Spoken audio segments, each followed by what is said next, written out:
एक भक्त थे, वह शारीरिक परेशानी से बहुत परेशान थे।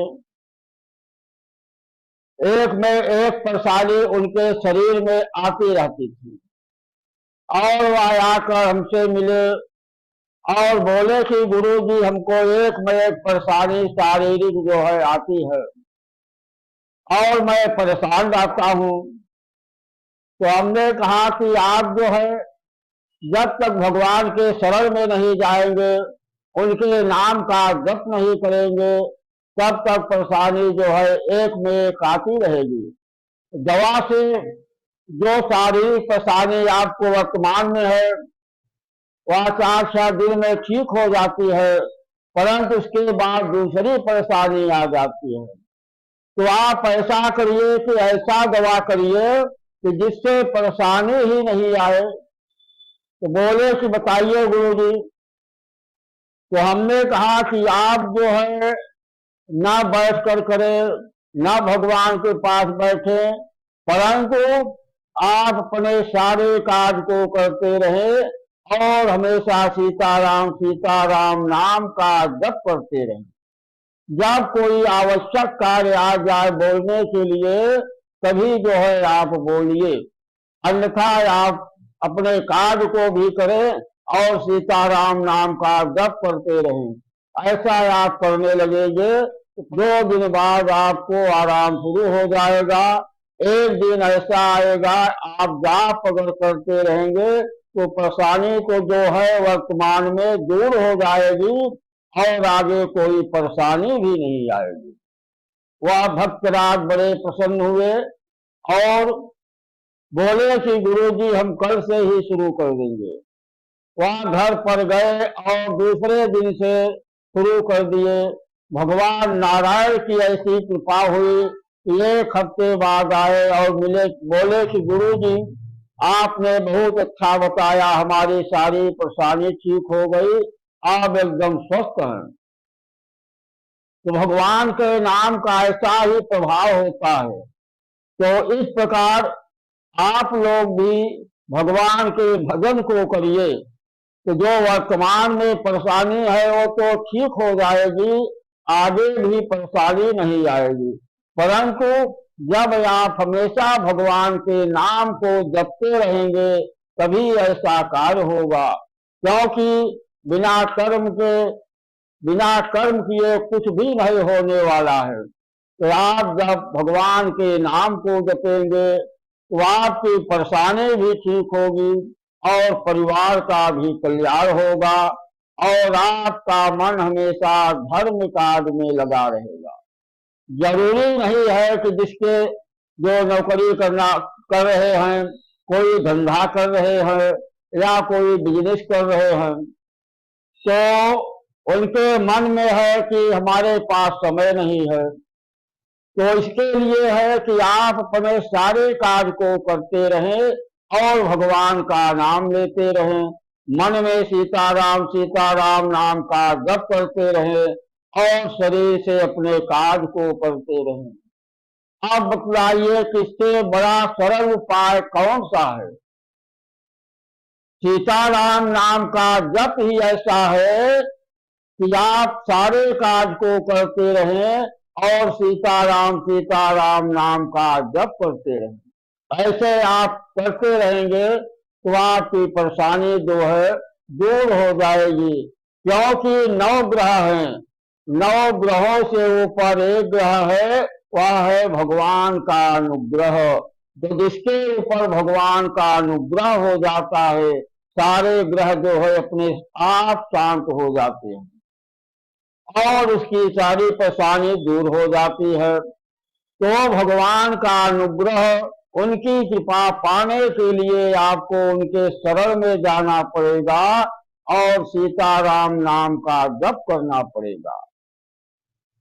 आप जो है, जैसे हम आपको समझा रहे हैं या आपसे कह रहे हैं, तो बिना हमारे समझाए या बिना कहे आपको जो है भगवान के शरण में होना चाहिए, भगवान के भजन को करना चाहिए। क्योंकि आपने जब माता के गर्भ में थे उस समय आपको बहुत पीड़ा थी और बहुत असहाय थे, तो भगवान से प्रार्थना किया था कि हे प्रभु, हमें आप इस नरक से बाहर निकालेंगे तो मैं हर श्वास में सारे जीवन आपका भजन करता रहूंगा। ऐसा हर जीव जो है, हर मनुष्य माँ के गर्भ में संकल्प करता है और बाहर आने पर सांसारिक हवा ऐसी लगती है कि उसका सारा का सारा ज्ञान गायब हो जाता है और मैं मेरे पन के और माया के चक्कर में फंस जाता है और भगवान राम को भूल जाता है। तो आपने तो खुद संकल्प किया था, तो आपको अपने से खुद भगवान का नाम रखना चाहिए। मान लीजिए कि कर्मानुसार सुख और दुख हर मनुष्य को प्राप्त होता है। जैसा आपका कर्म है उसका फल भोगना पड़ेगा। शरीर से अच्छा होता है और शरीर से ही खराब होता है। जो अच्छा होता है उसका सुख बनता है और जो खराब हो जाता है शरीर से उसका दुख बनता है। तो शरीर से दोनों कार्य होते हैं और शरीर को ही भोगना पड़ता है। तो इसलिए आपके ऊपर कोई परेशानी है या परेशानी हो रही है, इससे जो है दुखी नहीं होना चाहिए और न तो भगवान से मुंह मोड़ना चाहिए। आपके अंदर ज्ञान है, आप मनुष्य हैं, मनुष्य योनि में हैं। तो मनुष्य योनि एक ऐसा होता है कि वह ज्ञानी होता है। तो आपको खुद समझना चाहिए कि हमको जो सुख दुख मिल रहा है यह हमारे कर्म का प्रभाव है। इसमें भगवान की और न गुरु की न किसी की कोई भी गलती नहीं है, ना कोई रोल है।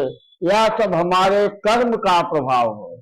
मैंने जैसे अच्छा खराब कर्म किया था उसका फल भोग रहे हैं। तो इसलिए अब लो नसानी अब ना नसई हो।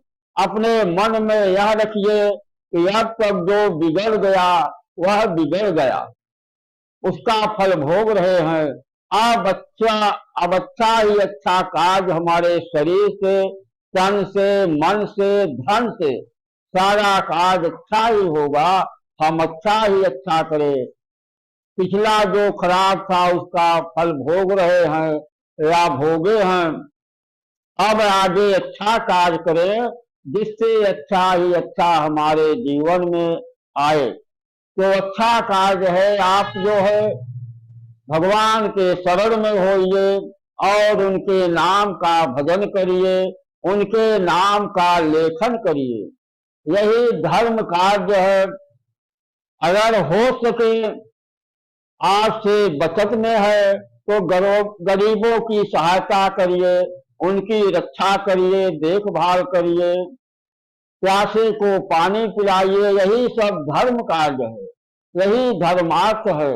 आप धर्म कार्य को करते रहेंगे तो भगवान जो है हमेशा आपके साथ में रहेंगे। जहां पर धर्म होता है वहीं पर भगवान होते हैं और जहां पर भगवान होते हैं लक्ष्मी साथ में रहती है। जहां पर लक्ष्मी और भगवान साथ में है वहां हनुमान जी बिना बुलाए ही वहां पहुंच जाते हैं।